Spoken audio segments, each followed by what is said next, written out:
πήγαινα και τους έλεγα κλαίγοντας τα βράδια ότι η γη θα εκραγεί. Έκανα εικόνα ένα σώμα με τη μορφή τη δική μου να πέφτει για πάντα σε ένα απέραντο κενό και να είναι για πάντα στο διάστημα. Δεν χωράει το κεφάλι μου την ανυπαρξία. Δεν μπορώ να την αντιληφθώ σαν έννοια. Είναι μια ιστορία που καταλήγει σε φλερτ. Αν θεωρείται ρομαντική, εγώ δεν τη θεωρώ 100% ρομαντική, κατάλαβες. Μόνο και μόνο το ότι είναι θέμα η επικοινωνία, δεν είναι εύκολη, αλλάζει πάρα πολύ την ιστορία που θα παρακολουθήσουμε.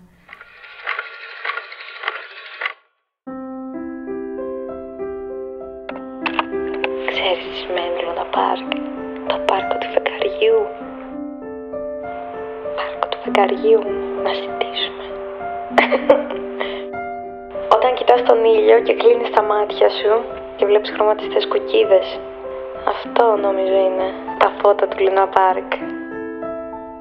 Προφανώς και θυμίζουν λίγο disco 80s.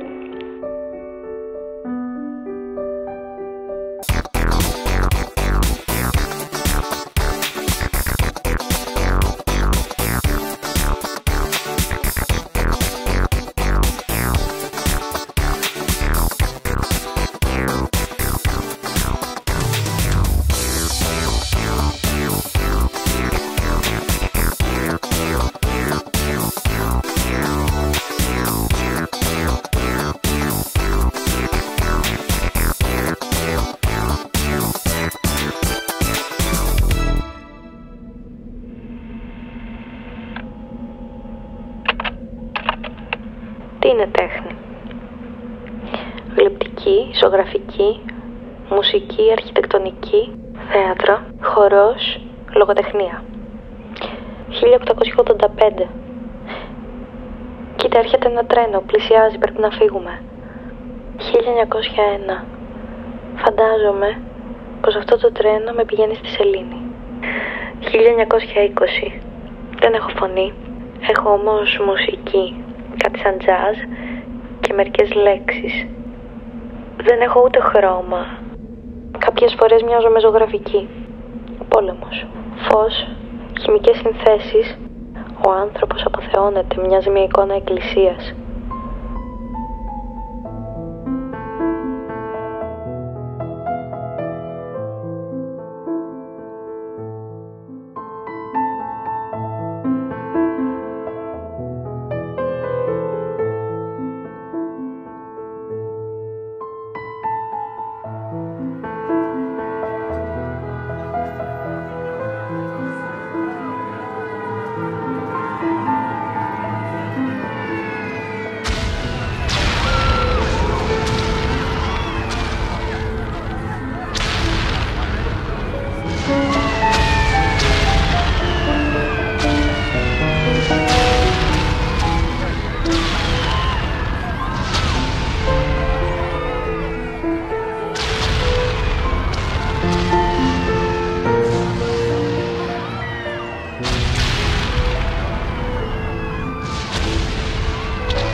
Φτάσαμε να είμαστε ανάμεσα στα αστέρια και να μπορέσουμε να κοιτάξουμε από μακριά ότι κι εμείς κάτι τέτοιο είμαστε.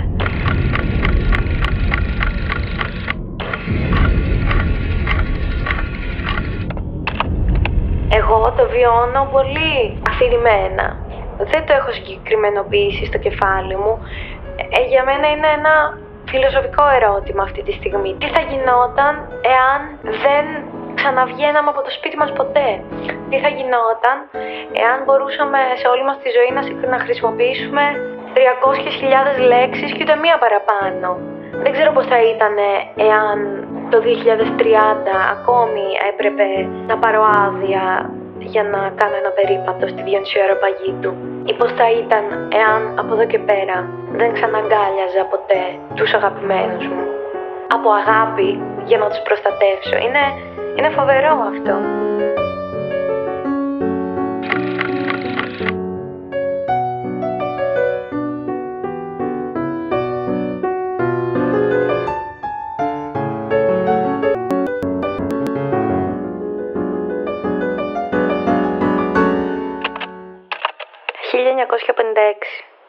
Κυρίες και κύριοι, καλώς ήρθατε στο νέο μέσο που ονομάζεται τηλεόραση.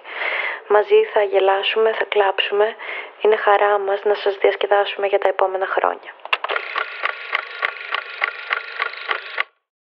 Και πιστεύω ότι έχει να κάνει με έναν γενικότερο ρομαντισμό όλο αυτό, από την άποψη των ρούχων και των κουστούμιών και την φαντασία με την οποία μπορεί να ντυθεί ένας ήρωας, μέχρι και το ρομαντισμό του ότι η επικοινωνία μεταξύ των πρωταγωνιστών δεν μπορούσε εκ των πραγμάτων να είναι εύκολη, δεν υπήρχε το κινητό ή το ίντερνετ. Άρα από εκεί ξεκινάνε και όλες οι ιστορίες, από το πώς θα βρεθούν και πώς θα επικοινωνήσουν ώστε να κάνουν το παραμικρό. Ακόμη και αν το θέμα δεν είναι ένα ραντεβού ή μια ερωτική ιστορία, το ότι η επικοινωνία ήταν πολύ πιο δύσκολη, την καθιστούσε και πιο ουσιαστική. Κατάλαβες τι θέλω να σου πω. Αν μιλάμε για εποχή του κινηματογράφου που εν γέννη την προτιμώ, θα πάω κάπου στο 50 με 60.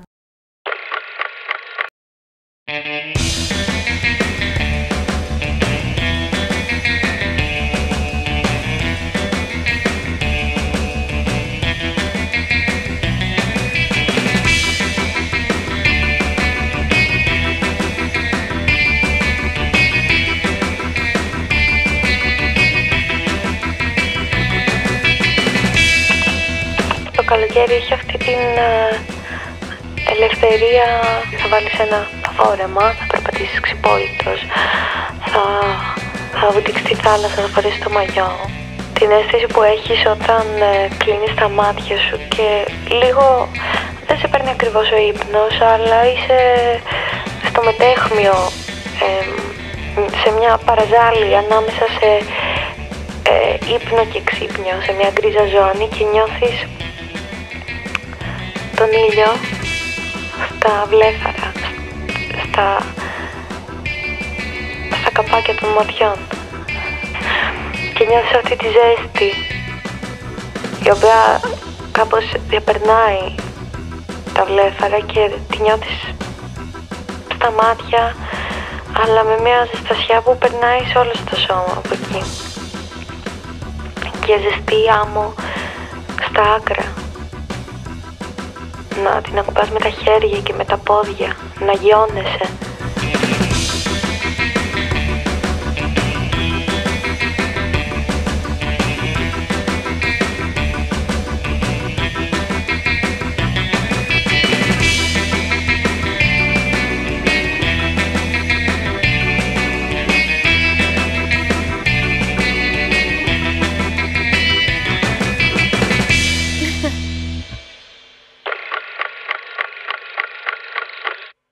Δεν μπορώ να ξέρω σε τι βαθμό είναι υπαρκτές αυτές οι σχέσεις εκείνης της εποχής, αλλά όπως και να έχει, όποιο είδος και να έχεις ακολουθήσει, είτε είναι ρεαλισμός ή σουρεαλισμός ή κάτι τελείως φαντασιακό, η συναισθηματική ατμόσφαιρα της εποχής μεταφέρεται στην εικόνα του κινηματογράφου θες δεν θες.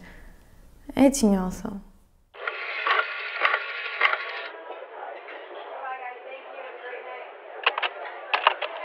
Είναι μία εκβιαστική χαρά. Γι' αυτό νιώθεις ότι από πίσω κρύβει θλίψη. Υπάρχει αυτό το πράγμα της εικόνας του βίντεο που τρέχει. Που είμαι, αφίσες, φωτογραφίες, κάνω. Πολλοί άνθρωποι από κεκτημένη ταχύτητα κοιτάνε χωρίς την πραγματικότητα να βλέπουν. Που είναι ψεύτικο, όλο αυτό δεν ισχύει στην πραγματικότητα. Είναι ένας κόσμος, ρε παιδί μου, φτιαγμένος να εκβιάσει την καλή διάθεση. Ντύνεται με αυτόν τον τρόπο σε έναν χώρο που δεν χωράει να φέρεις μέσα τη στενοχώρια σου. Αναγκάζεσαι να πας εκεί για να περάσεις καλά. Αλλά συμβαίνουν όλα τόσο γρήγορα και την ίδια στιγμή που ανεβαίνει κάτι, το επόμενο το έχει ακυρώσει μέσα στα επόμενα δευτερόλεπτα. Είναι σαν να κουκουλώνει και να καλύπτει πράγματα. Είναι μακριά από δεν έχει μια ισορροπία. Και εγώ προσπαθώ πάρα πολύ να κρατήσω μια ισορροπία. Πολλές φορές ανεπιτυχώς, δεν ξέρω σε τι βαθμό το καταφέρνω ή όχι. Γι' αυτό λίγο μάλλον μας τρομάζουν ή μας προκαλούν μια θλίψη. Γιατί είναι πολύ πιο φανερό τελικά το ότι καλύπτει μια πραγματικότητα πιο σκιερή. Δεν μπορούμε να εξηγήσουμε ακριβώς τι είναι αυτό που συμβαίνει και γιατί μας αρέσει όλο αυτό. Μόνη μου, στο σπίτι, θα χορέψω πάρα πολύ με 90s. Μπορεί να χρυσοκοπήσω με 90s.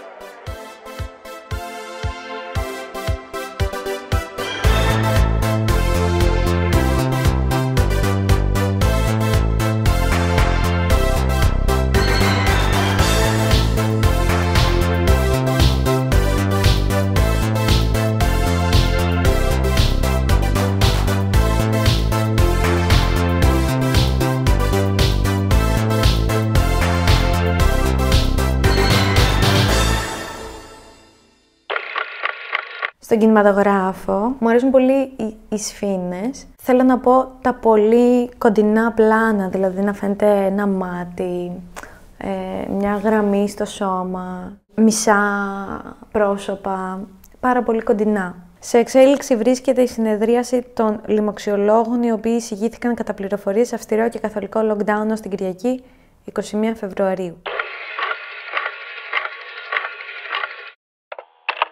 Προς το παρόν έχω βρει μια σχετική, πάντα, πολύ σχετική, ισορροπία που χάνεται πολλές φορές, αλλά προσπαθώ να βρω ένα μηχανισμό που λειτουργεί σε μένα. Και αυτός δεν ισχύει φυσικά σε όλους τους ανθρώπους, ούτε καν σε έναν ακόμη άνθρωπο. Είναι πολύ προσωπική αυτή η ισορροπία μέσα σε μια τόσο καινούργια συνθήκη. Κάποιοι απολαμβάνουν την ησυχία του σπιτιού τους περισσότερο ή λιγότερο από άλλους. Εγώ την απολαμβάνω, αλλά δεν ξέρω εάν θα ίσχυε αυτό, εάν ήξερα ότι δεν θα επιστρέψω ποτέ σε μια κανονικότητα όπως την ήξερα μέχρι το 2019. Μεγάλα παράθυρα. Στην Αθήνα πολύ λίγα κτίρια που είναι σπίτια έχουν μεγάλα παράθυρα. Φως. Αλλά τόσο έντονο φως που είναι πολύ καθαρές οι ακτίνες του ήλιου και κοιτώντας τις βλέπεις μέχρι και τη σκόνη η οποία λαμπυρίζει, είναι σαν χρυσόσκονη. Αυτό το φως.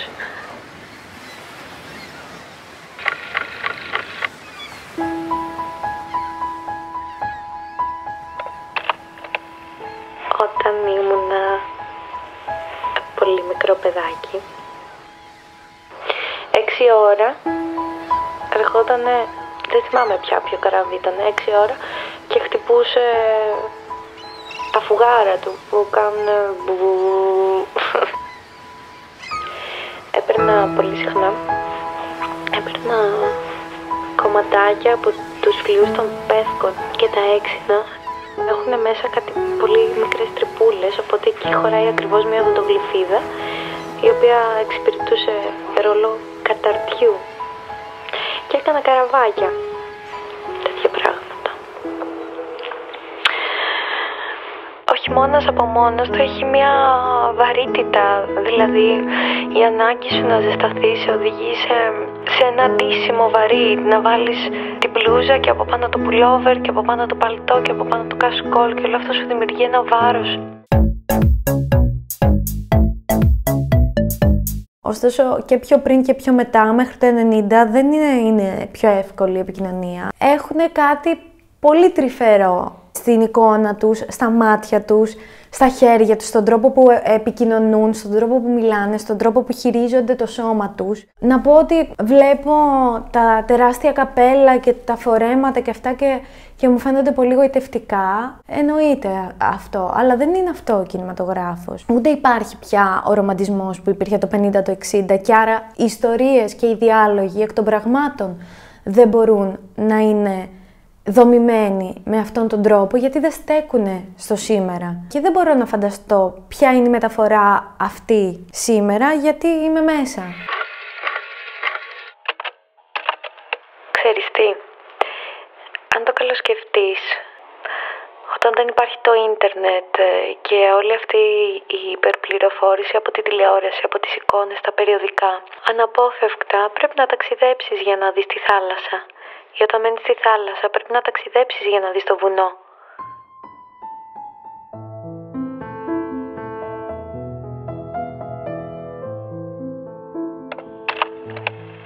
Ήτανε διαδρομή η απόκτηση γνώσης και εικόνων και μουσικής.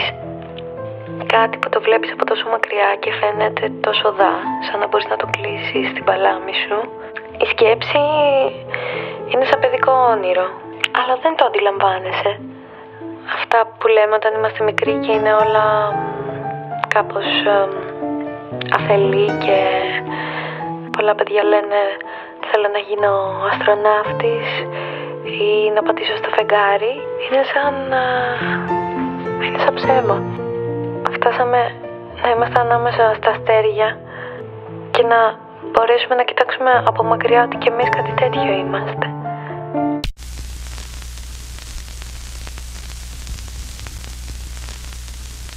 Δεν μπορώ να ξέρω πώς θα είναι το 2021 εάν το δεις το 2100 και ποια είναι τα ρομαντικά στοιχεία του σήμερα που μπορεί να απεικονίζονται μέσα από τον κινηματογράφο. Καταλαβαίνεις λίγο τι θέλω να σου πω. Δεν μπορούμε να δώσουμε ραντεβού κάτω από το ρολόι.